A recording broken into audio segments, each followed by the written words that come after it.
My name is Mary Guerrero. Today is May 3rd, 2025. Right now we're sitting in El Taller, or we say El Taller Calteca because the two businesses came together a couple of years ago in Lawrence, Massachusetts.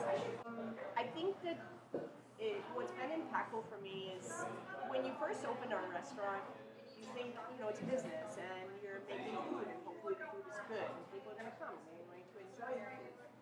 But what I've noticed over the years is that it's more meaningful even than that, which is kind of crazy. Especially small businesses, not just restaurants, but small businesses, they become like sort of what builds the community in your city. When I first wanted to open El Taller, I had thought that, most communities need a cafe because cafes are, again, like a third space for people where they can come together and enjoy a cup of coffee, but then be in community with other people. Like over the years, like you learn about like famous artists, like, Picasso and my favorite author, Pessoa, they would go to cafes and that's where they would meet with others and that's where new ideas would get started. And so I was like, well, if you don't have a cafe, does that mean you don't have the artists and thinkers in your community? And I was like, no, we do. We have that in Lawrence. I was working with some kids that had been in trouble a lot in Leonard Square.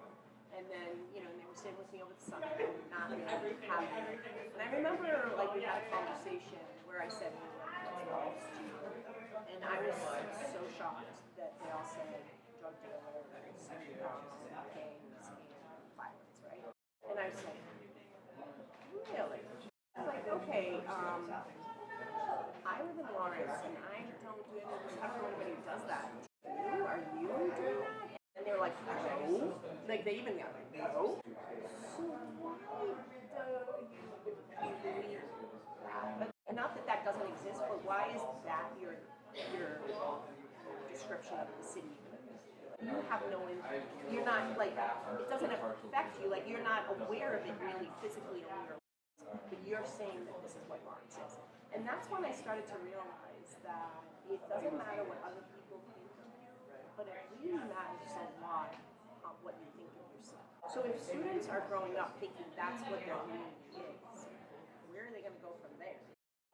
So I said, hey, I live here, that's not me, I don't think that's you, so why are you making that statement? So I think it was right after I had that experience, like that was like one of those really big moments in my life that I thought, I don't have to worry about what other people think. I can start worrying about what my own students think. And if they buy into this stereotype of themselves, where that's only going to take them in that direction. Yeah.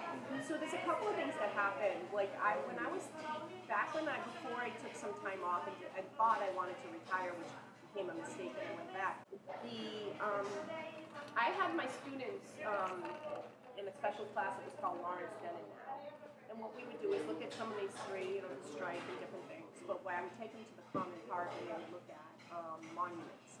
And in fact, my son, Patrick, who creates films, helped me with that. He could do like a time lapse of students at the monument or showing the monument. And the kids would go and ask questions about the monument or sit in front of it and draw it and talk about it. Well, it was funny because we'd go back to the classroom and have conversations. And one of my students said, hey, our city is a museum. We are the museum. If you walk around the city, we are the museum. And I had been part of Bread Loaf over at Phillips, and I had gone to Middlebury College to do my master's in English at Middlebury College, at Bread Loaf. So we kept saying, well, how do we do this? How do we do this? So when Susan said to me, oh, well, you're leaving teaching, guess what? We'll hire you. We want you to do the 3-week program. So then I was like, well, perfect. We'll do it just like Big Bread Loaf for the other kids. So really, it's Lou Berneri's, who's the teacher at Phillips, his model that we're using